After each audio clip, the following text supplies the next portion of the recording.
జరిగింది.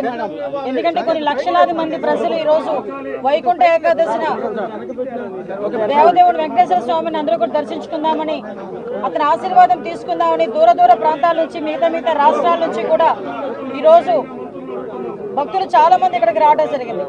అదే విషయం ఏంటంటే ఇది చాలా దురదృష్టకర సంఘటన. ఎందుకంటే టీటీడీ ఈసారి లక్షలాది మంది ప్రజలు వస్తారన్న సంగతి తెలిసి చాలా ఏర్పాట్లు కూడా చేస్తున్నారు. ఈ టీటీడీ చేసిన ఏర్పాట్లని, ప్రభుత్వం చేసిన ఏర్పాట్లని కూడా నిన్న ఉదయమే చాలా మంది భక్తులు కూడా కొనియాడిన సందర్భాన్ని కూడా ఈ సందర్భంగా గుర్తు చేయాలి. నిజంగా ఒక దురదృష్టం. ఒక ప్రాణాన్ని కాపాడబోయిన సందర్భంలో జరిగిన సంఘటన, అక్కడ తొక్కిసలాట జరిగింది. దురదృష్టవశాత్తు ఒకరు ఒక చోట, ఐదుగురు ఒక చోట, ఒకరు ఒక చోట చనిపోవడం జరిగింది. ఓవరాల్గా 6గురు చనిపోవడం జరిగింది. ఆ 6గురిలోని కూడా ఎక్కువ మంది మన విశాఖపట్నం ప్రజలు వాసులు కూడా ఉండటం నిజంగా చాలా బాధాకరం. ఈ సంఘటన జరిగిన వెంటనే ఇమీడియట్గా గౌరవ చంద్రబాబు నాయుడు గారు ముఖ్యమంత్రి వర్యులకి ఈ విషయం తెలియటం, వెంటనే హుటాహుటిని ఇక్కడ ఉన్న ఎస్పీ గారితో అదేవిధంగా కలెక్టర్ గారితో కూడా ఏం జరిగింది అని చెప్పి ఆరా తీసి ఇమీడియట్గా టీటీడీ ఈవో అధికారులు అందరితో కూడా ఒక మీటింగ్ ఏర్పాటు చేసుకొని ఇమీడియట్గా అక్కడ ఏం జరిగింది అన్న సంగతి కూడా తెలుసుకోవడం జరిగింది. ఇంకా ఫర్దర్గా జరగకుండా, ఎటువంటి ప్రాణ నష్టం జరగకుండా అక్కడ గాయపడిన ప్రతి ఒక్కరిని కూడా ఆసుపత్రికి తరలించి మెరుగైన వైద్యం అందించే వరకు కూడా మీరు అక్కడే ఉండాలని చెప్పి వాళ్ళందరికీ కూడా ఆదేశాలు ఇవ్వడం జరిగింది. తర్వాత ఎటువంటి ప్రాణ నష్టం కూడా జరగలేదు. ఈరోజు చాలా మంది గాయపడిన వాళ్ళు కూడా ఇంట్లోకి డిశ్చార్జ్ అయ్యి ఇంట్లోకి వెళ్ళిపోయిన సందర్భం కూడా ఉంది. ఇంకొంతమంది ఇప్పుడు హాస్పిటల్లో కూడా కొంతమంది ఉన్నారు. చనిపోయిన వాళ్ళందరికీ కూడా ప్రాణాన్ని తిరిగి తీసుకురాలేం, కానీ కంపల్సరీగా కుటుంబానికి ఆదుకోవాలని చెప్పి ఇతర రాష్ట్ర ప్రజలకి కూడా ఈరోజు కాంపెన్సేషన్ అనేది అనౌన్స్ చేయడం జరిగింది. ఎందుకంటే ఎవరైనా భక్తులందరూ కూడా ఇక్కడికి రావడం జరిగింది కాబట్టి ఇక్కడ గవర్నమెంట్ ఈరోజు బాధ్యత తీసుకుని వాళ్ళందరికీ కూడా కాంపెన్సేషన్ ఇవ్వడమే కాదు, వాళ్ళని ఎంత గౌరవంగా ఇక్కడ నుంచి మళ్ళీ ఆ ప్రాంతాలకి పంపించి ఆ దహన సంస్కారాలు జరిగే కార్యక్రమం వరకు కూడా చూసుకోమని ఈరోజు గవర్నమెంట్ కూడా ఆదేశాలు ఇవ్వడం జరిగింది. ఎవరైతే ఇందాక మీరు అన్నారు కొన్న సమన్వయ లోపమా, లేకపోతే ఏదైనా పోలీస్ వైఫల్యమా, లేకపోతే అడ్మినిస్ట్రేషన్ వైఫల్యమా, ఏది అన్నది చాలా క్లియర్గా సీసీ కెమెరాస్ ప్రతి చోట ఉన్నాయి. మీకు తెలుసు, ప్రతి చోట సీసీ కెమెరాలో ఏం జరిగింది అన్నది కూడా మేము అధ్యయనం చేసుకుంటాం. ప్రతి ఒక్కటి కూడా ఎంక్వైరీ జరుగుతుంది. ఇప్పటికే ఒక ప్రాథమిక నివేదిక అన్నది ఎస్పీ గారు, కలెక్టర్ గారు కలిపి ఈరోజు ముఖ్యమంత్రి గారికి మాకు కూడా అందజేస్తున్నారు. బాధ్యులు ఎవరైనా కూడా బాధ్యతారహితంగా పనిచేస్తే వాళ్ళ మీద ఎట్టి పరిస్థితుల్లో కూడా చర్యలు ఉంటాయి. కంపల్సరీగా ప్రభుత్వపరమైన చర్యలు ఉంటాయి. అందులో కూడా వెనకాడే పరిస్థితి లేదు. ఫర్దర్గా ఇటువంటి సంఘటనలు జరగకుండా చూసుకునే బాధ్యత కూడా తీసుకుంటాం.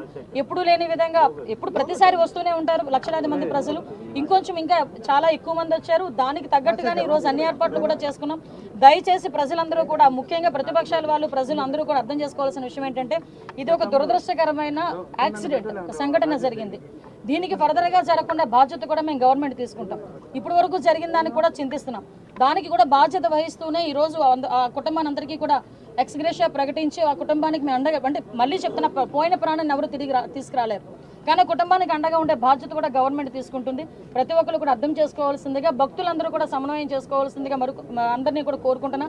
లక్షలాది మంది ప్రజలు వస్తారు, అందరూ వైకుంఠ ఏకాదశిని దర్శనం చేసుకుందాం అనుకుంటారు. టీటీడీ కూడా ప్రకటించింది 9 రోజులు కూడా ఉత్తర ద్వార దర్శనం ఇస్తామని చెప్పి టీటీడీ కూడా ప్రకటించడం జరిగింది.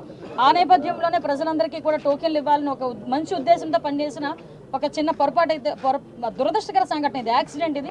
కాబట్టి ప్రజలందరూ కూడా అర్థం చేసుకోవాల్సిందిగా కోరుకుంటున్నారు. ఇప్పుడు ప్రాథమిక నివేదిక ఇచ్చారన్నారు. సో ఈ ప్రాథమిక దర్యాప్తు ఏంటి? ఒకటి, రెండోది వచ్చేసి బయట దీంట్లో కుట్రకోణం అవకాశాలు ఉన్నాయనేటువంటి. ఓకే, ఏమైనా ఇందాక మీకు చెప్పానండి, ఎవ్రీవేర్ మేము సీసీ కెమెరాస్ ఏర్పాటు చేసుకునే ప్రతి ఒక్క కూడా వాయిస్ రికగ్నిషన్ కానీ, వాళ్ళకి టోకెన్స్ ఇష్యూ చేయడం కానీ ప్రతి ఒక్కటి చాలా పక్కాగా చేసాం. ఎక్కడైనా కుట్రకోణం ఉందని ఆ కోణంలో కూడా మేము కూడా దర్యాప్తు చేస్తున్నాం. ఏదైనా కుట్రకోణం ఉందా, లేకపోతే బై యాక్సిడెంట్ జరిగిందా, ఇప్పుడు ఇమీడియట్గా మేము కుట్రకోణం ఉందని మేము మాట్లాడకూడదు, మా దగ్గర ఆధారాలు లేకుండా మేము మాట్లాడకూడదు. కాబట్టి ఒక ప్రాథమిక నివేదిక వచ్చింది, దీని మీద పూర్తి స్థాయిలో దర్యాప్తు జరపమని గౌరవ ముఖ్యమంత్రి గారు కూడా ఆదేశాలు ఇవ్వడం జరిగింది. దీని మీద మనం అబ్జర్వ్ చేసుకుంటే తిరుపతి అంశం అనేసరికి చాలా సెన్సిటివ్ అంశం. కాబట్టి దేశంలో ఉన్న ప్రధానమంత్రి నుంచి ప్రతి ఒక్కరు కూడా ఈరోజు మిగతా రాష్ట్ర ముఖ్యమంత్రులు కూడా స్పందించారు. కాబట్టి చాలా సెన్సిటివ్ ఇష్యూ, కాబట్టి ఏది పడితే అది మాట్లాడకూడదు. మా చేతిలోకి పూర్తి నివేదిక వచ్చిన తర్వాత డెఫినెట్గా బాధ్యులు ఎవరైతే ఉన్నారో వాళ్ళందరి మీద చర్యలు తీసుకుని పడితే అందులో వెనుకడే ప్రసక్తి లేదు.